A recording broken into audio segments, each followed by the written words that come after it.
Olá, boa noite mais uma vez. Hoje nós queremos fazer um estudo bíblico com vocês.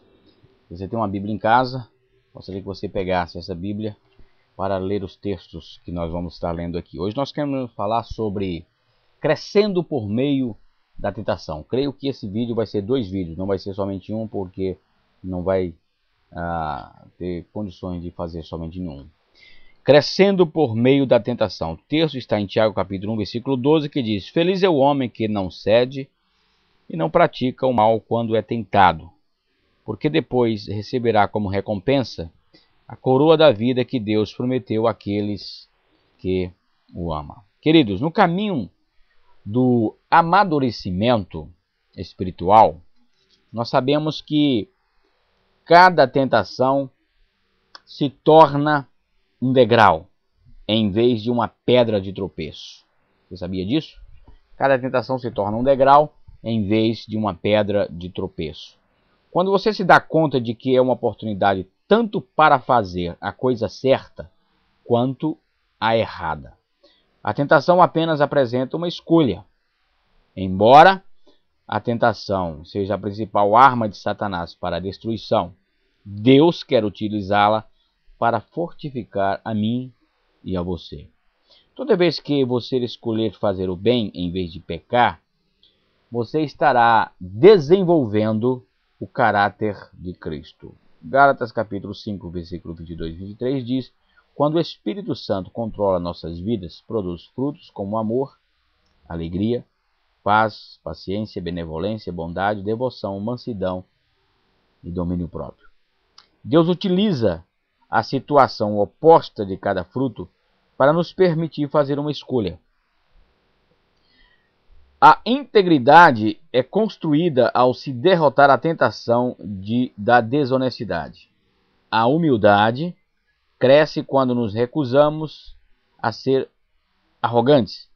E a resistência só desenvolve todas as vezes que resistimos à tentação de desistir. Todas as vezes que você derrota uma tentação, se torna mais semelhante a Jesus, porque ele foi tentado, mas não cedeu a nenhuma das suas tentações. Não é verdade? Na Bíblia aprendemos que a tentação segue um processo de 4 fases. 4 fases. Grave bem isso aí. Nós aprendemos que essas 4 fases que Satanás usou tanto em Adão e Eva quanto em Jesus. Paulo disse em 2 Coríntios capítulo 2, versículo 11, somos bem familiarizados com os seus esquemas malignos. 2 Coríntios capítulo 2, versículo 11. Na primeira fase, Satanás identifica um desejo dentro de você. Essa é a primeira fase.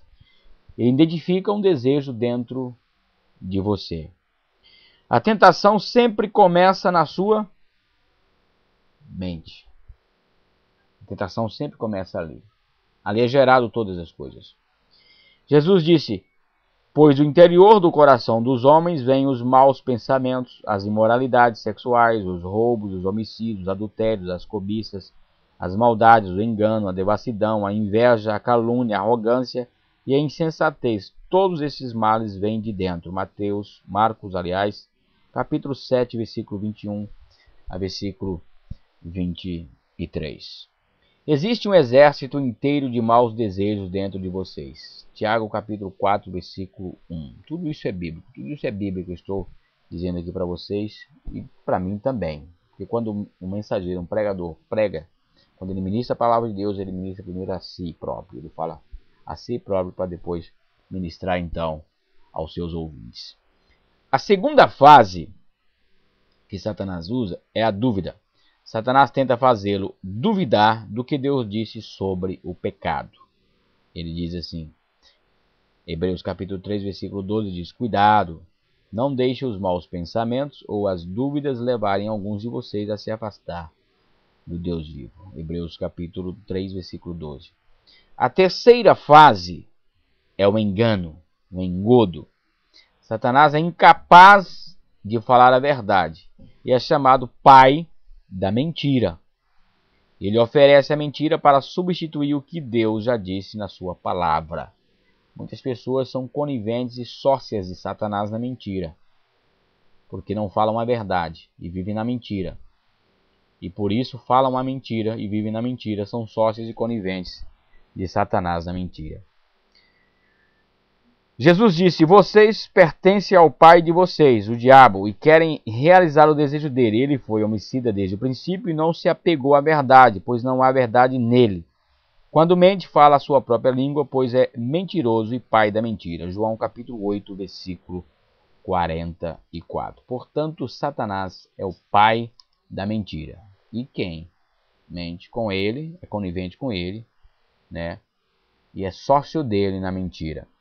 A quarta fase é a desobediência. Você acaba agindo de acordo com a ideia com que vinha brincando na sua mente. A ideia nasceu aqui na sua mente e ela vinha brincando, e então a quarta fase é essa, a desobediência. As pessoas são tentadas quando são atraídas e enganadas pelos seus próprios maus desejos. Então esses desejos fazem com que o pecado nasça, e o pecado, quando já não está maduro, produz a morte. Não se engane, meus queridos irmãos. Tiago capítulo 1, versículo 14 e versículo 16. Compreender como a tentação funciona é proveitoso em si, mas existem passos específicos a serem tomados para que você a supere. Primeiro passo: recuse-se a ser intimidado. Recuse-se a ser intimidado. Entendeu? Recuse-se a ser intimidado. Ser tentado não é pecado. Jesus foi tentado, embora nunca tenha pecado. Portanto, ser tentado não é pecado. Pecado é ceder à tentação. As tentações que vocês têm de enfrentar são as mesmas que os outros enfrentam. 1 Coríntios capítulo 10, versículo 3. Ou seja, as tentações que eu tenho que enfrentar são as mesmas que você enfrenta. Cabe a mim e a você se eu vou ceder às tentações ou não. Não é verdade? Cabe a você se você vai ceder às tentações. Ser tentado não é pecado. Pecado, como eu já disse, é você ceder a essas tentações. Então cabe a mim e a você se eu vou ceder, se você vai ceder ou não às tentações. Jesus, como nós, passou por todo tipo de tentação, porém sem pecado. Hebreus capítulo 4, versículo 15. Está vendo aí? Jesus passou por todo tipo de tentação. Segunda coisa, reconheça o seu padrão de tentação e esteja preparado para ela. Qual é o seu padrão de tentação? Você sabe? Então esteja preparado para ela. Estejam alertas, o diabo está pronto para atacar, e o que mais lhe traria satisfação seria pegá-los cochilando, dormindo. Tá? 1 Pedro capítulo 5, versículo 8. Jesus disse: vigiem e orem para que não caiam em tentação, o espírito está pronto, mas a carne é fraca. Mateus capítulo 26, versículo 41. Não deem ao diabo oportunidade para tentar vocês. Efésios capítulo 4, versículo 27. Vistam toda a armadura de Deus para poderem ficar firmes contra as ciladas do diabo. Efésios capítulo 6, versículo 11. Queridos, tem mais texto aqui. Portanto, não durmamos como os demais, mas estejamos atentos e sejamos sóbrios. 1 Tessalonicenses capítulo 5, versículo 6. Terceira coisa, peça ajuda a Deus. Clame a mim no dia da angústia, eu livrarei e você me honrará. Salmo 50, versículo 15. Peça ajuda ao Senhor, Ele está pronto para ajudar você. Tenhamos confiança e cheguemos perto do trono divino, onde está a graça de Deus. Ali receberemos misericórdia e encontraremos graça sempre que precisarmos de ajuda. Em vez de ceder ou desistir, busque a Deus, confie que Ele o ajudará. E lembre-se da recompensa que espera por você. A recompensa é essa. Quando as pessoas são tentadas e ainda continuam fortes, devem ficar felizes. Depois da provação, a sua fé, Deus as recompensará com vida para sempre. Tiago capítulo 1, versículo 12. Que Deus te abençoe e te dê uma noite maravilhosa na presença do Senhor. Lembre-se, ser tentado não é pecado. Ceder sim é pecado. Fique firme no Senhor, porque Ele está contigo. Beijo no seu coração, do pastor Hélio. Amém? Bye.